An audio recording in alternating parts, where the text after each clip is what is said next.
Nithya blessings. It gives me great pleasure that I'm invited by the Living Sattva channel to share my journey and inspiration on living a Sattvic lifestyle. I'm Ma Nithya Kailasapriyamayananda from Malaysia. I'm a retired civil servant from the Malaysian Administrative and Diplomatic Service. And now I'm living a Sattvic lifestyle by adhering to a Sattvic diet, doing yoga and puja, and I'm also a healer. All these experiences and transformation, I must give great thanks to my guru, the Supreme Pontiff of Hinduism, Jagat Guru, Mahasanidanam Nithyananda Paramashivam, whom I lovingly call Swamiji. My journey to a Sattvic lifestyle started as a child, where I was born and raised in a Buddhist family. Uh, every new moon and full moon, we will observe a vegetarian diet. My parents would do seva and do prayers in a nearby Buddhist temple, and I also will follow them whenever they go and do seva in the temple. My mother was the treasurer and she helps in the kitchen. So naturally, I'll follow my mother and help her in the kitchen. We will wash vegetables, cut them, arrange them for the nuns to cook it. And also, after cooking, we will serve the food vegetarian style. The great impact on me was the abbot of the temple. He always taught me, he said that Buddha says, we turn the wheel of dana. So then later we turn the wheel of dharma. So dana here is we serve anadan, we serve food to devotees. He said it's very important we give food to the people who comes. So from there it gives me the impression and also sow a seed on me that we will have to do anadan. So we the kitchen was located in the open courtyard near the living quarters of the temple, and we will use firewood to do all the cooking at that time. And it was a very aromatic place full of flavors, cooking, frying of food, and curry. So I learned a lot of things from the temple, to how to cook sauces, to how to boil soups, and how to make curry. And one of the things that I really learned was how to make deep fried cauliflower, where when it turns out it looks like prawns. And this temple was famous for its vegetarian roast duck, which was actually soya sheets, uh, dipped in soya sauce, sugar, salt, and spice powder, and we wrap in the sheets and deep fry. So during auspicious times in the temple, where the devotees will come and pray, a lot of them come to the temple basically because at that time there were no vegetarian restaurants, and so the only place they could serve vegetarian food was this temple. So from there, I learned Buddhism, but I could not understand what was going on. I just followed the rituals. So deep down in my heart, I wanted to learn something more. I wanted to learn historic Buddhism.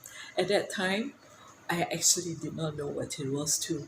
So later, at the age of 18, I found a book on Milarepa, one of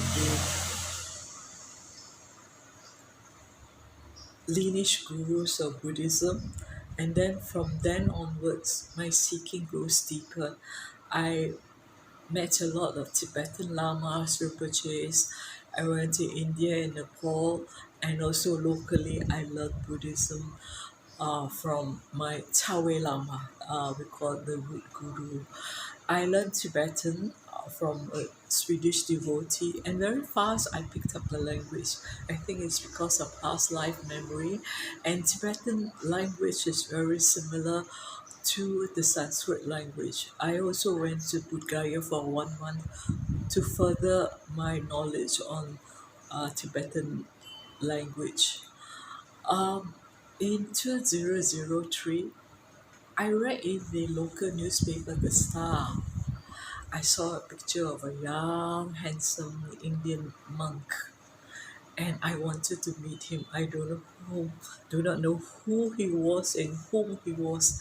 So he was staying in a house near my house. I went and see him, and he told me tomorrow I'm going to give a teaching on the Ananda's Purana program in Tamil. And then his Indian devotee, so no, you cannot come because you do not understand the language. But Swamiji said, no, she can come. Upanishad sitting in front of the guru is very important. She does not need to understand the language. So I attended, and from there, it was like a missing link to all my seeking. I learned about the seven chakras, and I had a very powerful spiritual experience, which was confirmed by Swamiji later. And in 2009, Swamiji came again to give the healer's initiation.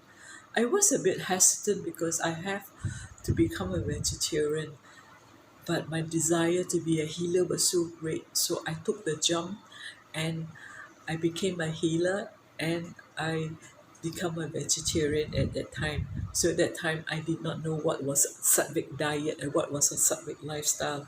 So I was just cook a vegetarian food, minusing all the meat that I cook. And I developed a fusion cooking of using Indian herbs and spices because I find that that makes my body healthy and strong. And I have a lot of local herbs going around my house, like screw pine and lemongrass. So I will incorporate that into my cooking, and I developed my own cooking style. And later I developed a love for food photography.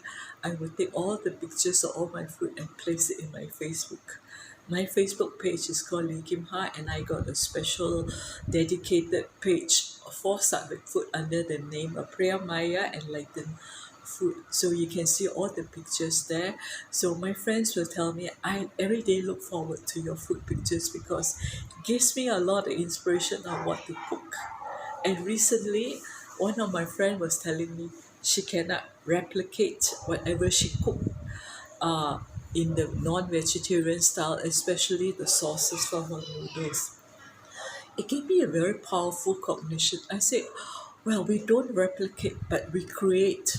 We create something new. We unclash from our old taste and move on to something new. So I find that taste is also social conditioning. So we just move on and drop our social conditioning.